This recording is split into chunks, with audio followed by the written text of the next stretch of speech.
बड़े भाव के साथ साधु बनिया जो है अपने नगर के लिए चल देता है। सामने सोचा कि यदि मैं अपने घर के लिए जा रहा हूं, गांव वाले यदि समझ गए कि ये जेल से आ रहा है तो कौन सम्मान करेगा, और सम्मान के लिए दुनिया मरती है। जैसे एक पुत्री है, विवाह के बाद यदि साल भर अपने मायके में 1 महीना भी रह जाए ना तो आजू बाजू वाले पूछने लगते हैं क्या कुछ दिक्कत हो रहा है, क्या काहे के लिए रह रहे हैं, कुछ लगता झगड़ा हुआ हुआ। उसी तरह से साधु बनिया सोचा कि मैं जेल से निकल करके ऐसे ही चला गया तो हमारा सम्मान क्या रहेगा, इसलिए स्नान करने लगा। भगवान सोचे इसका परीक्षण करो तो भगवान ने दंडी का रूप धारण करके आए। जैसे दंडी को देखा सोचा कुछ बाबा मांगेंगे, संतों ब्राह्मणों से सभी डरते हैं, मांगेंगे उसके पहले व्यवस्था बना लिया। बोले झूठ बोल देंगे, तुम्हारे नाम में क्या है, तो बोले लता पत्रादिकम चैव वर्तते कर्णम।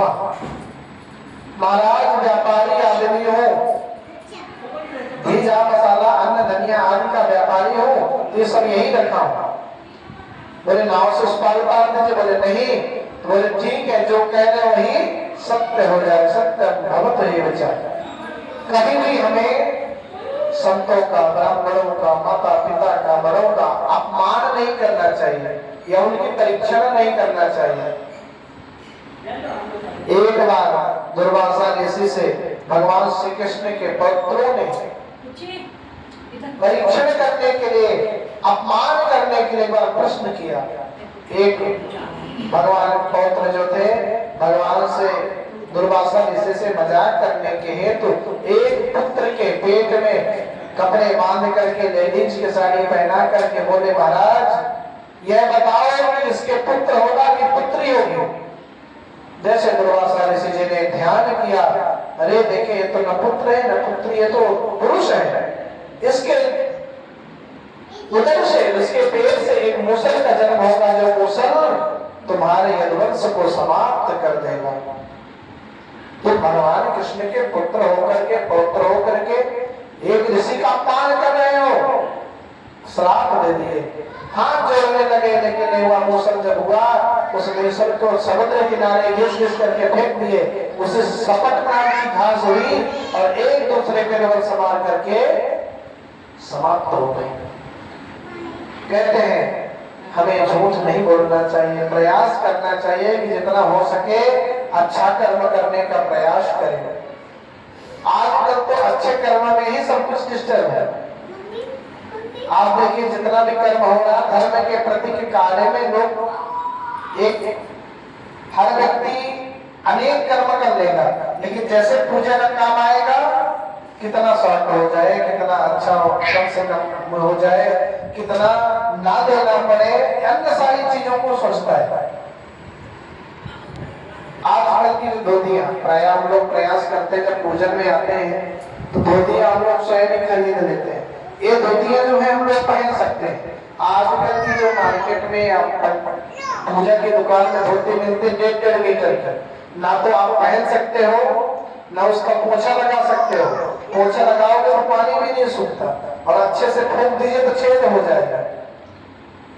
घर में ले जाओ तो घर वाली पत्नी भी डांटती है, अरे इसे कपड़े काहे के लिए ला रहे हो जो यूज में नहीं आए। कोई वास्तव में यहाँ रहने की व्यवस्था नहीं है और कपड़े भी लोग ऐसे ऐसे लेते हैं। एक रुमाल दें, एक रुमाल ही देना चाहिए, लेकिन जब भी उस रुमाल को ले तो याद आए कि उस व्यक्ति ने हमें रुमाल दिया था। किसी को भी दीजिए, अच्छी चीज देने का प्रयास करिए। पूजा के नाम से आजकल हर चीज एकदम से थर्ड क्वालिटी की, इसलिए जैसे हम चढ़ाएंगे वैसे ही हमें भी मिलेगा। इसलिए प्रयास करना है कि अच्छी चीज चढ़ाइए तो अच्छा ही प्राप्त होगा। साधु बनिया झूठ बोलने के कारण सब धन नष्ट हो गया। अब क्या करें, झूठ बोलना तो उल्टा हो गया। तो उन्होंने फिर से गए भगवान से प्रार्थना किया, दंडी महाराज से। अब कितना अच्छा भाव है, जानता है कि महाराज माफ करने वाले नहीं है। तो क्या किया महाराज, आपकी माया को कौन जान सकता है, आप कि कन्हैया जो गाय चरा रहा है वो विष्णु ही है कि नहीं, और पूरे गायों को ले गए ब्रह्मलोक में। तो हे प्रभु मैं तुच्छ इस बनिया कैसे आपको समझ सकता हूँ। बारंबार जब भगवान से प्रार्थना किए तो भगवान क्षमा करके पहले के जैसे धन प्राप्त करा दिए।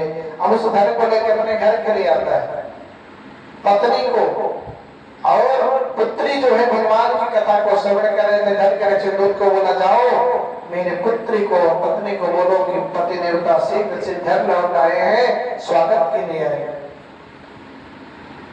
लीलावती कलावती बड़े भाव के साथ पूजन कर रहे थे, ना तो वे वहां गए। जैसे वह पूजन कर रही थी सुनी कि मेरे पति देवता आ गए हैं, पूजन को छोड़ दी, पति के दर्शन के लिए चले गए। भगवान कहते हैं यही शब्द गोपियों ने भी भगवान श्री कृष्ण से कहा था। जब महाराज हुआ तो भगवान ने ऐसी बांसुरी बजाई कि जो गोपियां जिस अवस्था में थी दौड़ पड़ी, सब भगवान के पास पहुंच गए रात्रि में। तो भगवान प्रश्न किए बताओ तुम किस लिए आई हो, और अपने अपने पतियों को छोड़ के आई हो आप? अरे तुमको वहीं रहना चाहिए था। तब गोपियों ने बोला हे कन्हैया यह बता कि कोई स्त्री जब परदेश पति चला जाता है और पूजा करती है फोटो की, और अचानक पति आकर के आवाज दे तो उसे खोल करके गेट अंदर देना चाहिए कि अपने पति की फोटो की पूजा करनी चाहिए? उन्होंने बोला तुरंत अंदर लेके अपने पति को पूजन करना चाहिए। बोले वही तो है, तुम तो जगत के पिता हो, जगत के पति हो, इसलिए आपने यदि बांसुरी बजाई है तो हम कैसे रुक सकते हैं। ऐसे तरह भगवान नारायण के पूजन को छोड़ करके जैसे लीलावती कलावती